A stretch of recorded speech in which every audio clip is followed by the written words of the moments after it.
Gabriella, what I was telling everybody is this is our first asynchronous session or synchronous session of the year. So we're going to start it with kind of a quicker synchronous session, more because I want to get to know you guys and because we're just starting. But it's working on pulling facts from nonfiction text. So we're going to work together. You guys are actively going to work with me. But the great thing is this is going to count as your quiz. So, and this is going to count for your asynchronous session. So if you actively participate, you won't have to do the quiz part. But what we're going to do is we're going to talk about first pulling facts and providing evidence to support your answer. And then we're going to actually practice it. We're going to read about this crazy man. It's really interesting. And then we're going to watch an interview. That's something that you do in this course as well, is you actually watch a lot of interviews and pull information. So we're going to do that together to make sure that you're really learning and that you know how to do it. The point of this is to be able to paraphrase. You're going to do a nonfiction, or I'm sorry, you're going to do an informational research paper, and you're going to do a persuasive essay. Those are your two projects for this course. So this is going to help you be able to do those successfully. The problems that I find a lot of times in these projects is that students pull information and they copy it exactly. Sometimes they use quotes, sometimes they don't, but it's a lot of copy and pasting. And we want to shy away from that. Once in a while, it's good to have a direct quote and cite it properly. But for the most part, we want to take a bunch of information and use it in our own words. Okay, I see people are actively texting.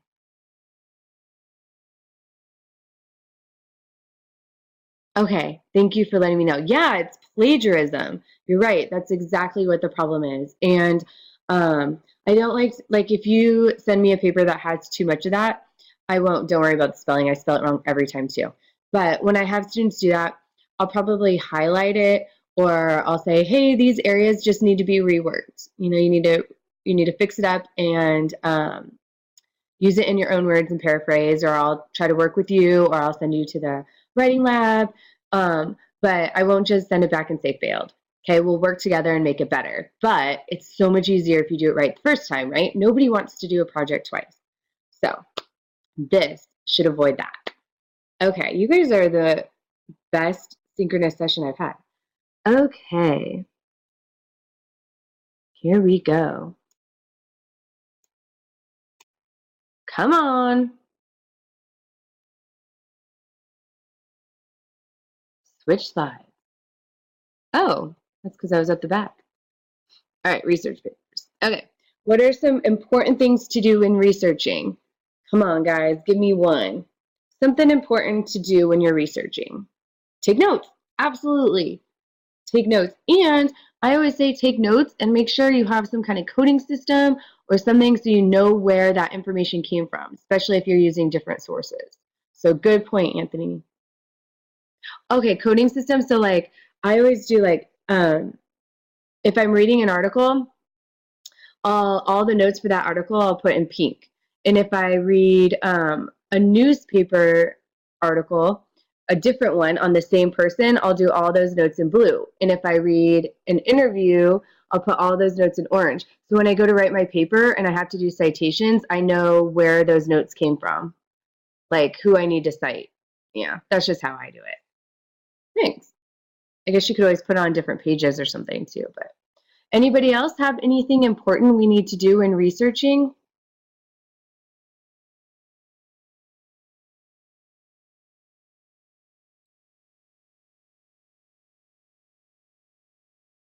Find facts, absolutely. Make sure it's good proof. You guys, these are awesome answers.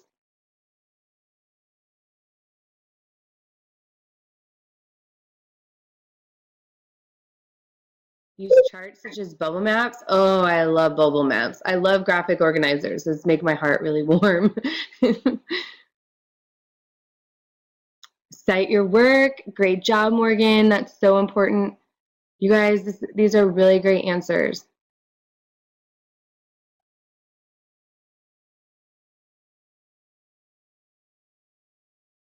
Yes, put bullet points or something. Yeah, really organize your work. Great job, you guys. All right, so I'm going to tell you a little bit about this guy. When you look at this guy, you think, what? He must be a Major League Baseball player, right? Wrong. I find this story so fascinating. So we're going to pretend that that we're doing a research paper on this guy, okay? And I'm going to read you 2 slides about him. It's a little long, but it's worth it. It's a good story. So his name is Barry Bremen. Barry Bremen was a West Bloomfield, Michigan insurance and novelty goods salesman. He is known in the sports world as the Great Imposter. From the period of 1979 to 1986, Bremen posed as a Major League Baseball umpire at the World Series, a player in the MLB All-Star Game, a player in the NBA All-Star Game, a referee in the NFL, a Dallas Cowboys cheerleader, and a professional golfer. He also posed as an Emmy Award acceptor. Barry lived by the motto of no guts, no glory. However, his advice to other imposters, don't do it. It's against the law. Stay away. This is my act. On February 4th, 1979, Barry Bremen wore a Kansas City Kings uniform and got on the floor during warm-ups for the NBA All-Star Game. He was eventually called out by All-Star Otis Birdsong, who played for Kansas City, and said to Bremen, "How come you're on my team and I don't know you?" On July 17th, 1979, with the help of Telecaster Dick Schaap and Kansas City Royals third baseman George Brett, Bremen snuck into the field dressed in a New York Yankees uniform at the MLB All-Star Game. He shagged fly balls in the outfield for a half hour and attempted to pose for a group picture with future Hall of Famers Brett, Reggie Jackson, Joe Morgan, Mike Schmidt, Gaylord Perry, Dave Winfield, Steve Carlton, Nolan Ryan, and Carl Yastrzemski. I don't know how to say his last name. At the 1980 World Series, Bremen dressed as an umpire and walked out to home plate with the actual umpires before he was discovered. In 1981, he posed as a line judge referee at Super Bowl 15. I need to work on my Roman numerals. Anyway, isn't this crazy? At the 1979 U.S. Open, Bremen, who had a 7 handicap, which is not good, played a practice round with Wayne Levy and Jerry Pate. He returned for an encore at the 1980 U.S. Open, where he played so poorly in a practice round that a spectator asked the U.S. Golf Association how such a lousy golfer had made it through qualifying. In 1985, Bremen played a practice round with Fred Couples, Jay Haas, and Curtis Strange at the U.S. Open. Here's an interesting fact. Me too, Morgan. This guy is crazy. He has a lot of nerve. At the 1985 Emmy Awards in Pasadena, Bremen suddenly arose from a front row seat and accepted a Best Supporting Actress award from a confused Peter Graves. The Emmy was meant for Hill Street Blues actress Betty Thomas. So he gets up there and he's like, "Betty would like to thank everybody for this award, especially Dick Schaap." Well, he was arrested and fined $175. I must say that would be well worth it, for this stunt. He later apologized to Thomas, telling her he had thought she wasn't there to accept the award. So he just like runs up there and accepts the award and everybody just let him. And then when he goes backstage, they finally arrest him. Like, right? Totally money well spent. Like, that's a story for your grandkids forever. And you're on TV. Like, you could get video of it. It's crazy. Nowadays, I would think you'd get in more trouble. I don't know. Anyway, that's my story. So your job now is to give me a really great fact from this story in your own words. So it can be any fact you want, but I want you to use your own words to kind of summarize. Well, wait. Hold on before you type. Sorry. I want you to give me 2 sentences. 1, make an opinion about him. And then 2, support it with evidence. Okay? So, do you want me to go first or you got it?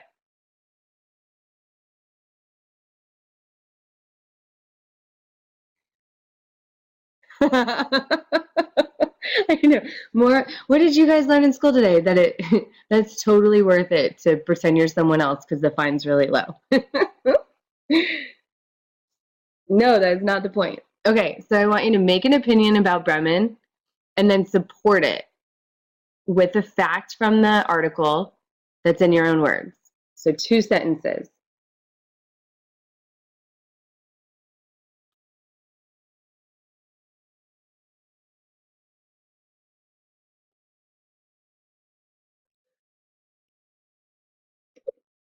Do you want me to go first? So mine would be, it could be any opinion from this whole thing. So my opinion is going to be, Bremen was a fearless man. And then my fact is he was not afraid to go into situations where he could definitely get in trouble, like pretending to be a professional athlete at many events, even though it was against the law.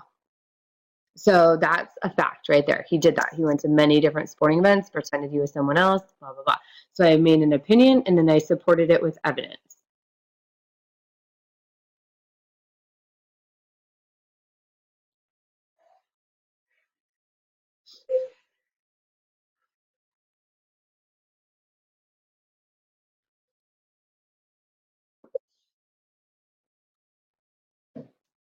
All right, Brennan was a man who had no fear.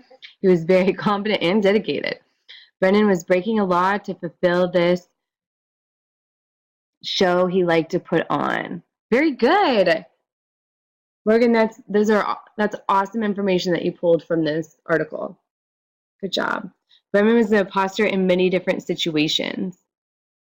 Yes, he was. Bremen enjoyed being the center of attention. He pushed the limits by impostoring famous roles in sports and even receiving an award just before being arrested and fined. That's awesome. You guys are doing so good.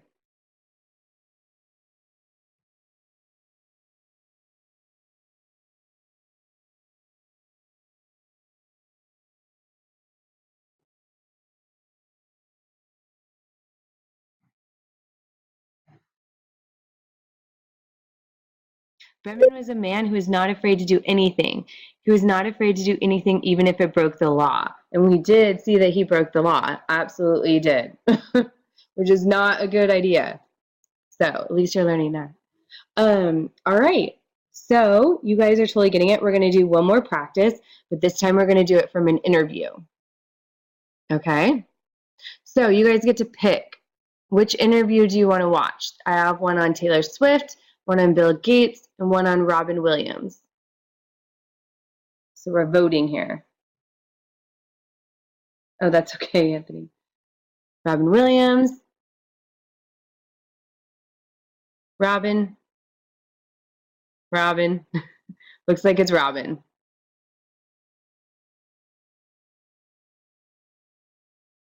The script knowing he would ad-lib, but it was also during interviews where he flew without a net. You were lucky enough to keep up.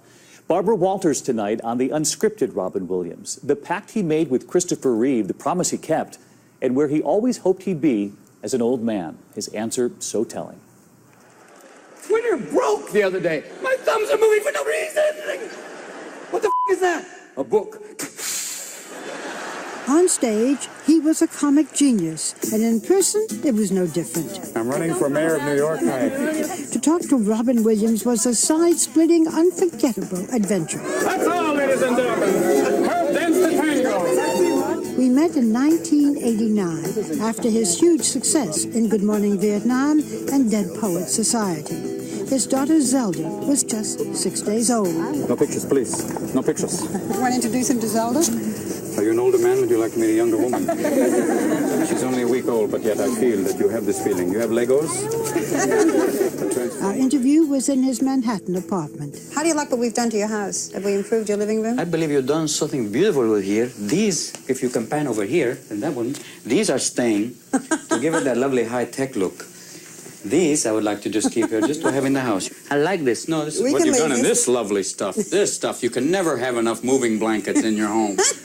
The crew tried its best but couldn't stifle the laughter. You can never insulate your house for sound, because eventually you'll be walking around the house going, this is great. Look, he can't behind it. You're driving him crazy. This is great. Well, this will have that This is special called, look. this is called reality And now we can do like the programming. mafia interview. I never saw her.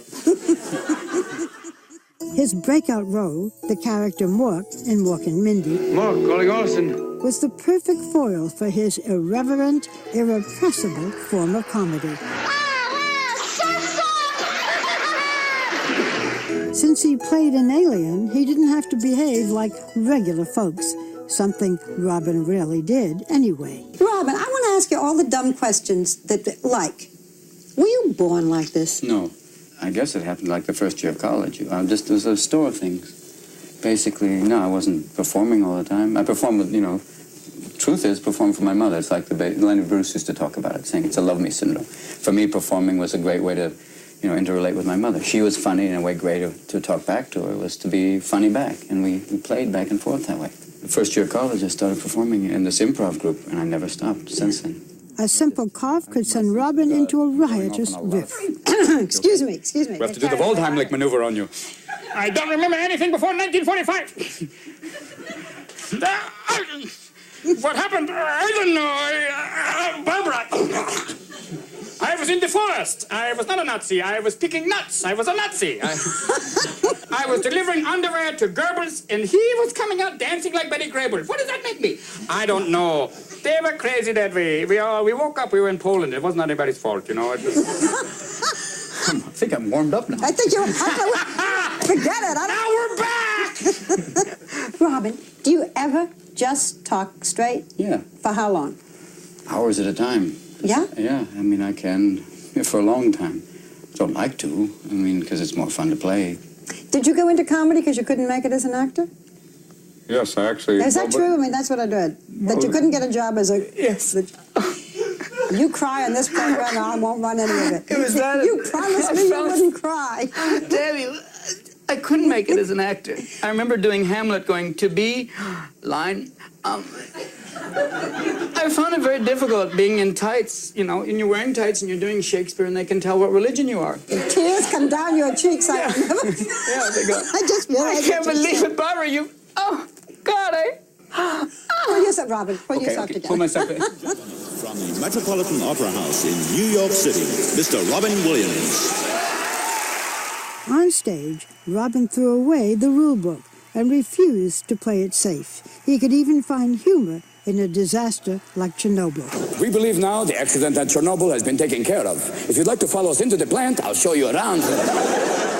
We'll keep playing till we raise $2 million. And he could transform a simple stroll through Central Park into a masterclass of improvisation. All of this money goes directly to the Barbara Walters Foundation.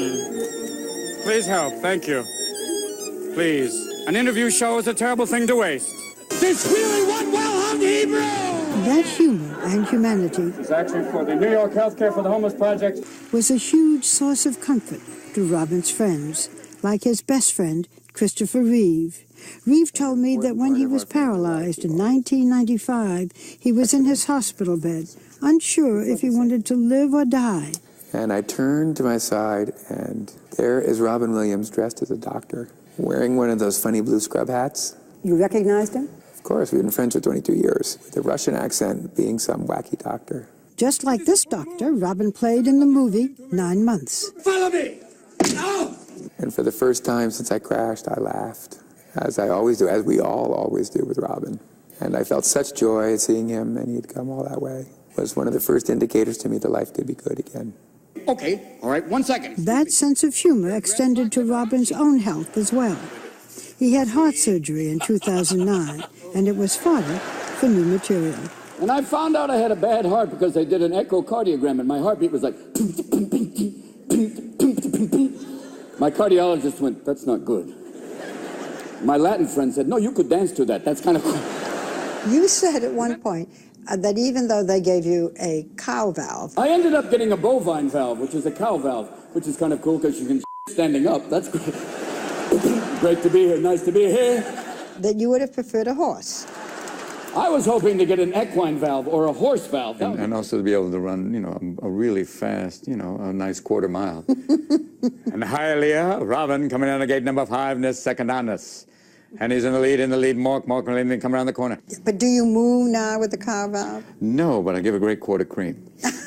The surgery also gave him new perspective on life and death. We got the gift of life, the idea that we are mortal, and the idea that, that's a big wake-up in many levels of going, you appreciate little things like breathing, Like breathing, yes. Yeah, breathing and walking and friends and family and all those things that mean, because you realize, damn, man, this is precious. Most precious to him were his 3 children, Zachary, Zelda, and Cody.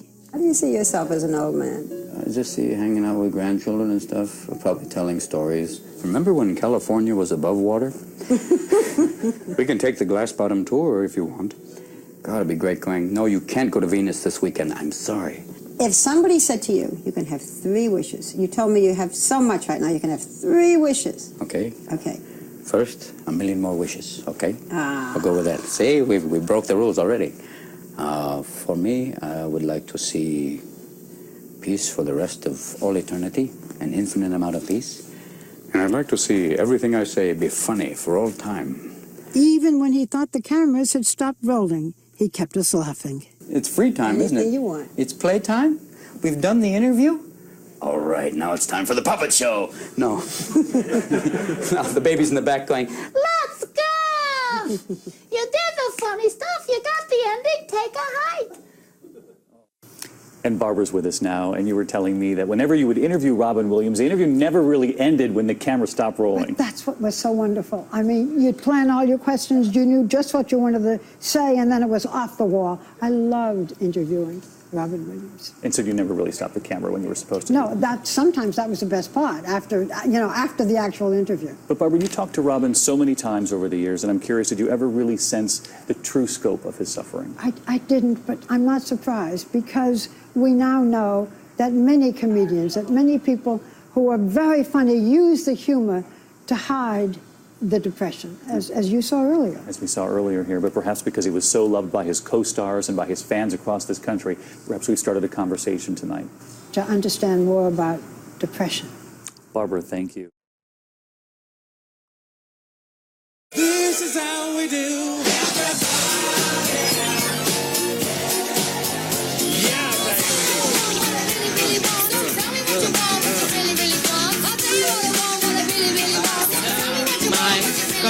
Becky.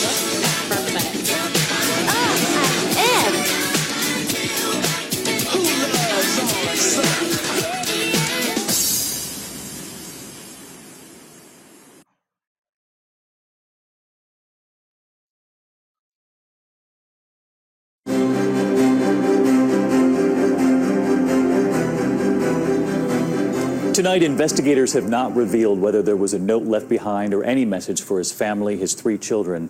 His family knew of his struggles. Robin Williams had acknowledged his marriages had paid the price. And he was very candid with Diane Sawyer about addiction after a stint in rehab in 2006, about that constant voice he heard, the temptation, and the new hope when he got out. Here tonight, ABC's Juju Chang. Like many performers, Robin Williams used drugs and alcohol in his comedy on stage, but he also used drugs and alcohol off stage as well. Plagued by drinking and cocaine from early in his career, then in 1982, an overdose killed his close friend John Belushi. They'd reportedly partied together the night Belushi died. That and the birth of his first child inspired him to go cold turkey, no rehab. He says he was clean nearly 2 decades, until he relapsed and wound up in rehab for the first time. Diane Sawyer interviewed him in 2006 when he was still counting sobriety in months, not years. 2 months. Club medicated. Away, quiet time. Good, though. I'm back. People say, how do you feel? With my fingers. How does it? Don't drink. What are you doing to stay that way? Don't drink. Was there something somebody said to you, one sentence that got through? You're a drunk! It got through to me saying, you need help. And that's the best sentence that got through. You got to go away. You got to deal with this. Family, friends, everyone. Many people. It was, pretty much unanimous. on that level. And then you go and you say, that's it. Yeah, you're right. It takes a lot to finally realize it. And then you say, gotta go. Gotta go! And then you go. And then all of a sudden you went, yeah. And then the moment you start to deal with it, you went, whoa, wow. You know, and then you come out of it. And then you have to go back and go, oh, okay, this is what I've done. And everyone said, yeah, it's so brave. It wasn't brave. You have no choice. You do have a choice. You can keep going over the edge. How hard was it to talk to your kids, your wife? They're very supportive. It's not hard. It's hard admitting it. And then once you've done that, it's real easy. It's trying to keep up the pretense. The sad thing is, you know, for most people who drink, is that you think that people don't notice. And then you find it later on, we knew. Even the dog's like, woo, woo, woo. What have they said to you through this? That they love me, which is great.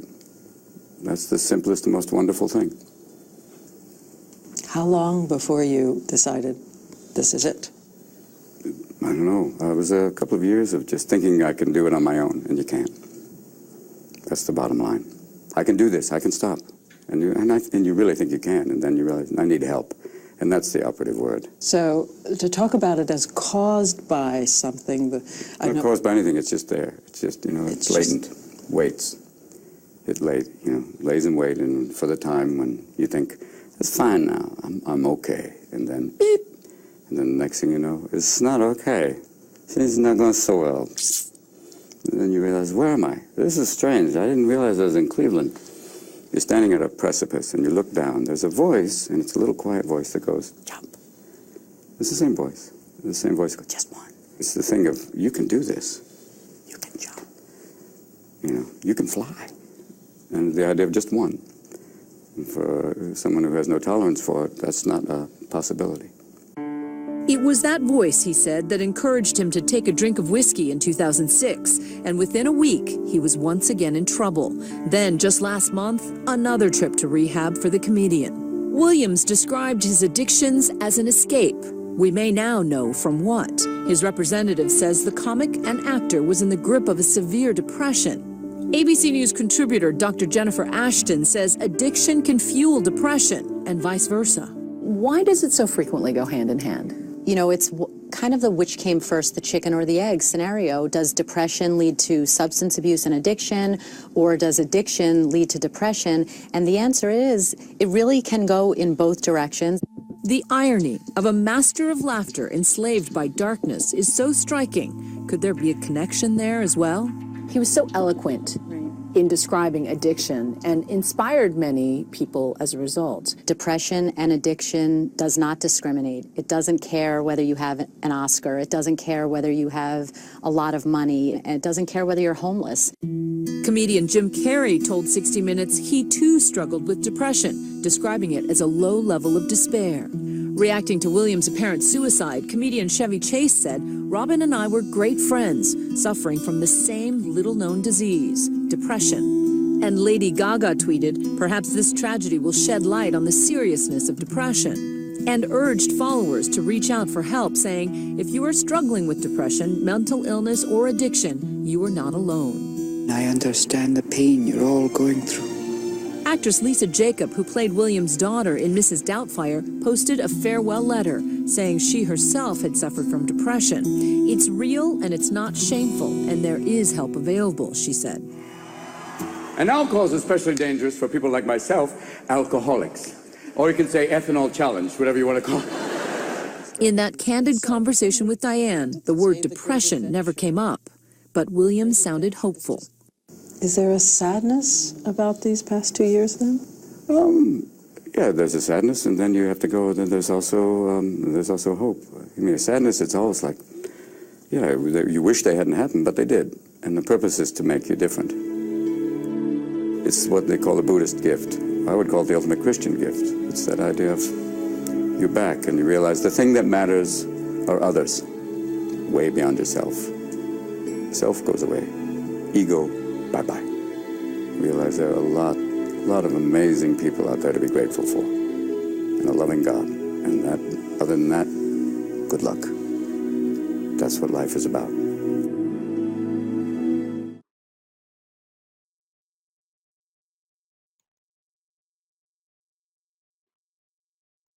Okay, guys, let's get back together.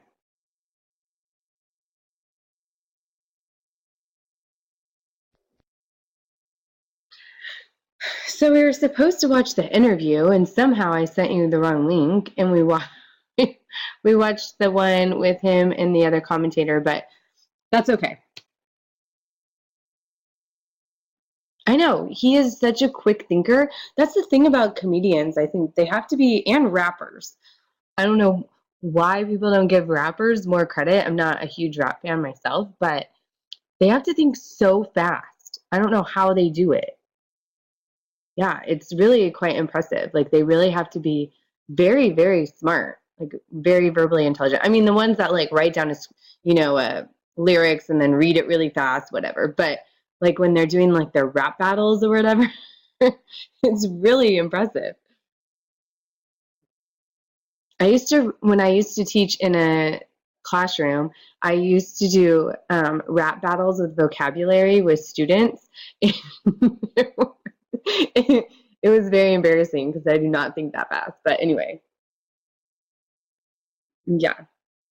All right, let's finish up.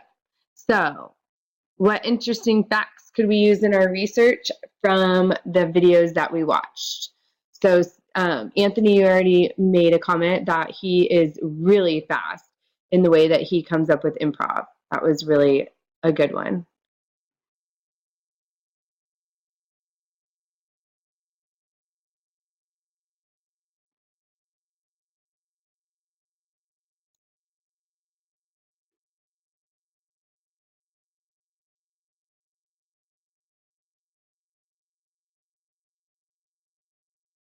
Yeah, he's super outgoing and he loves to sit back and just enjoy the laughter. I love that about him. His laugh is so contagious. Like, he has like that belly laugh, you know? Oh, he's super witty and outgoing. Yeah, and he's very smart and he's carefree. He seems like he could get away, or he could get along with anyone.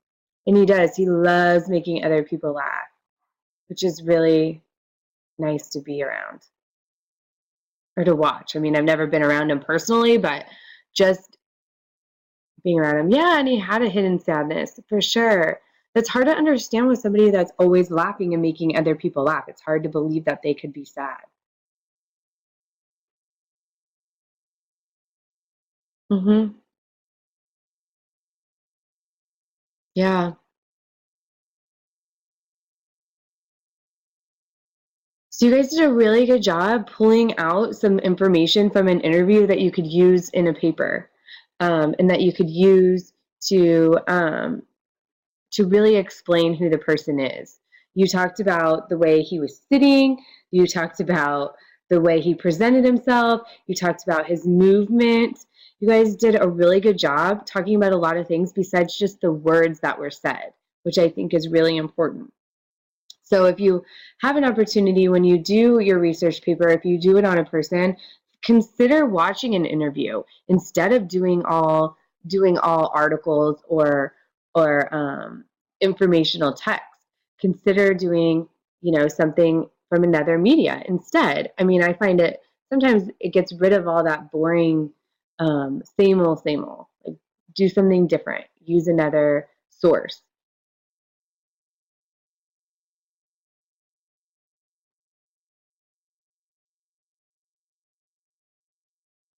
Yeah, sometimes it can be. And a lot of times people say the same old things. So when you watch an interview, you can make kind of your own opinions too. Um, and it's still a source that you're using. So I kind of find that interesting. So anyway, all right. I'm hoping that this is it. So I'm hoping that you can come up with one thing that we talked about today that you learned or that you think was really stressed throughout the synchronous session that you can use in your future extended discussion questions or your project. So if you can each just give me one fact that you learned, and then that's it. You're done for today. And you do not need to do the quiz. I'm going to put in your points for showing up, okay?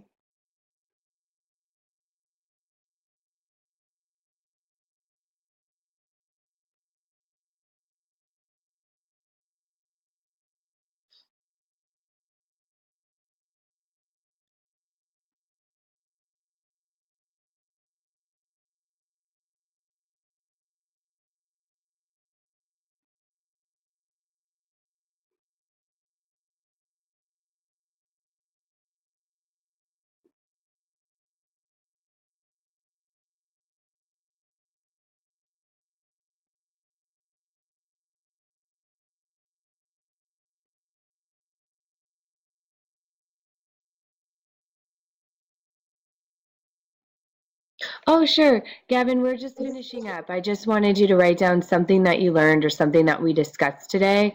And then you're done. You don't have to do the quiz at the end. You get points just for doing this.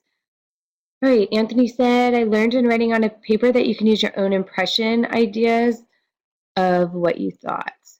Yeah, you can use some of your own opinions and support it with reasons why. So, like somebody said, I can't remember which one of you said that he's very animated.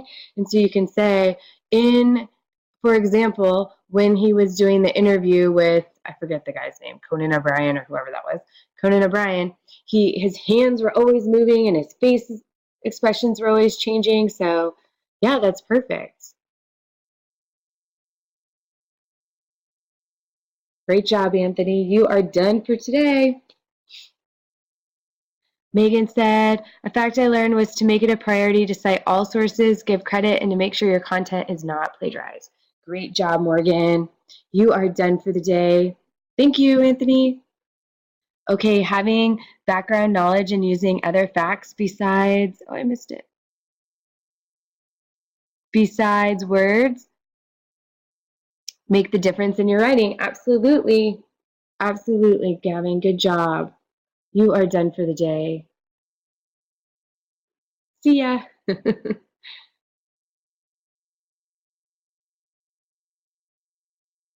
No rush, Ella.